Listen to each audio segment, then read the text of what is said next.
Kayakapan na sila, oh. Pag hindi po natin to kinat, baka bumaan yung kuko, papasok po dun sa laman. Yung laman nyo po dun sa loob, hindi na kakapal.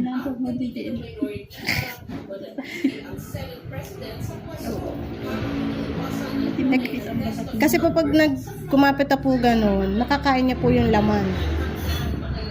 Yung mas mahirap yung minsan may napasok po talaga sa ano. Wala pa. Kaya nyo yan.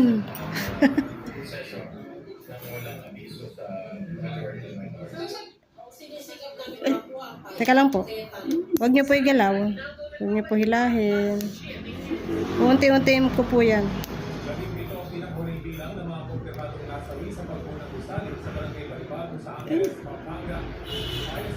Nayuyug-yug lang po yung kuko nyo. Proseso na ang mga labi para malaman ang pagkakakilan nila.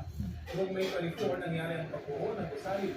Nagpapatuloy ang search, rescue, and criminal operations para sa ito pa ang nawawala. Nangako naman ang may-ari ng kumpanya kontrako ng gusali na makikipagtulungan sa mga otoridad at tutulungan ang mga... Wait lang po, hindi ka mapupupersa. Tignan ko lang po hanggang saan yung ano, gugupitin ko. Wait lang po ah. Huwag niyo pong gagalaw.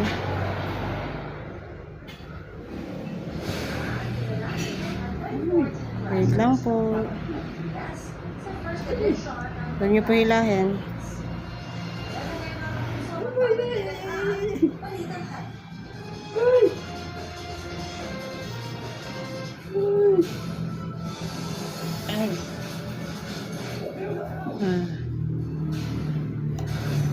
May sugat na po eh. Teka lang po. Huwag niyo po masyadong taas. Relax niyo lang. Relax niyo lang. Yan.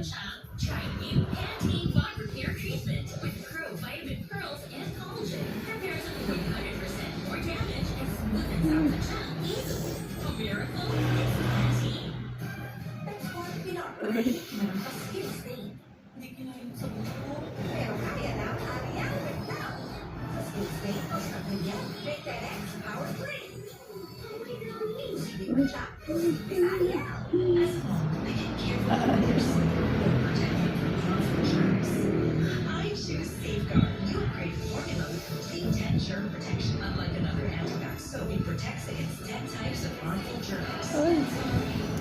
After challenges, you bounce back stronger. Now your damage care can too. New Dove Peptide Bond Repair with Bioprotein Care. Reconstructs up to 90% of the hair bond strength. Wait lang po ah. Hair reborn 20 times stronger. Wait lang po. New Dove.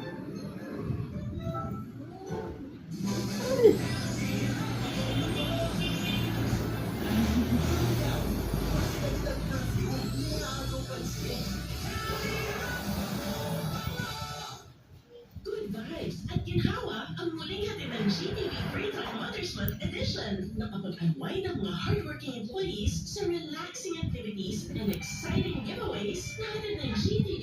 Teka lang po.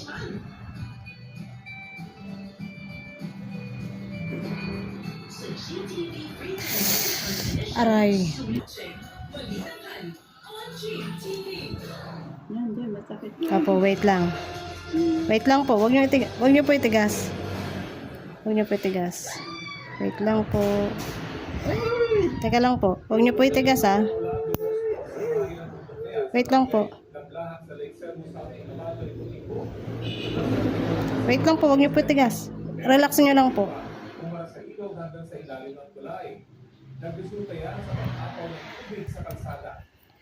Pinasak din ang tubig ay ng kalapit na bahay. Pinangangabahan ngayon mahulog ang landslide at magkaroon ng flashing ban. Alang-alang sa seguridad, hindi mo na tumatanggap ng turista ang isang taon sa barangay. Tanging mga emergency vehicle ang pinadadaan sa kaitangong tulay sa mabilis na clearing operations. Ayon sa pag-asa, ito ang gusto ang nasalan sa South Cotabato at ibabang panig ng Mindanao. Wait lang po. May 2 toneladang karneng mishandle kung hindi dumaan sa inspeksyon ang nakumpiska sa isang palengke sa Malabon. Balikan ng KFP James Agustin, exclusive.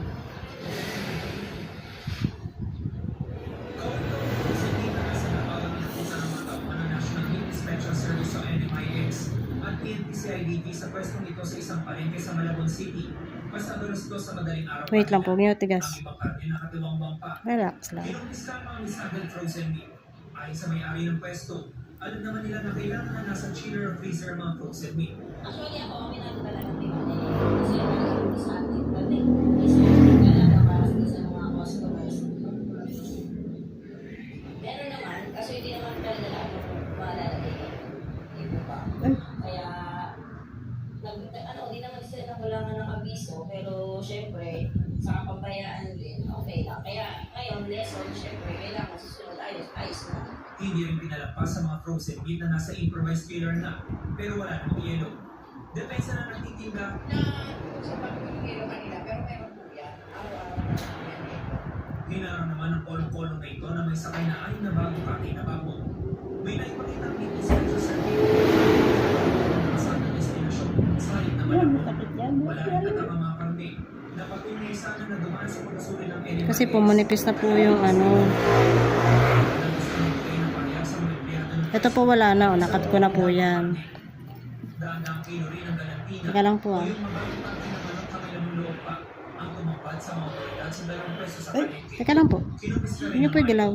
tumangin para sa kamera ang nagtitinda ng init na hindi na alam na bawal yung ibenta.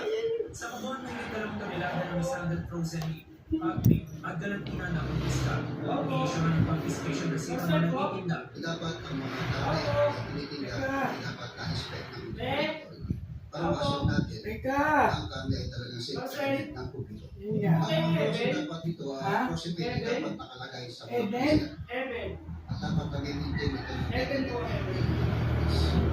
Ayon sa NMIS, delikado para sa mga consumer na makakain ng mga ganitong klase ng karne. since ito ay hindi nagkaroon ng sapat na inspection. Pag wala ka order, huwag mong tanggapin. Pwede may deliver ng gusto ng natin.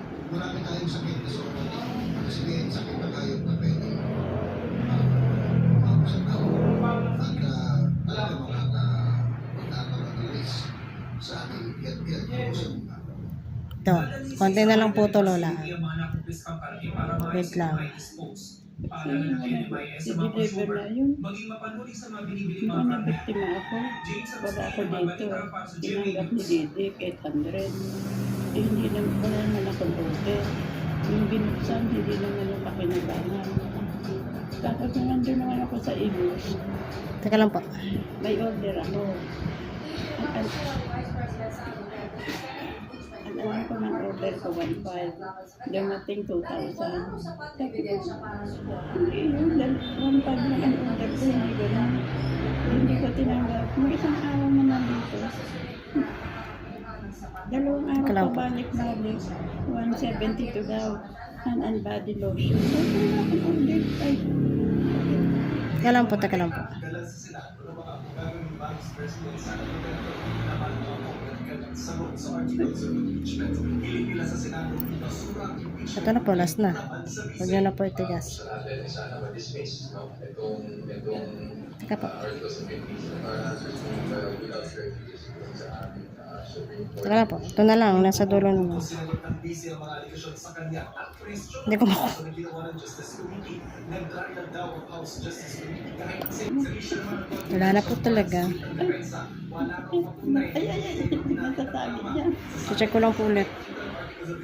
May tataw o kakunyaman sa akusasyon naman ng political destabilization, sitwasyon at pagbabanta ng depensa. Taken out of context ang mga wala ng pinapasihan ng daw sa mga aligasyon na makapagpapatunay na may ginawa ang basic and culpable violations of the Constitution, bribery, graft, and corruption, high crimes, at betrayal of public trust. Sabi ng depensa, tinutukan mismo ni VP Sara ang sagot na ipinasa sa Senado.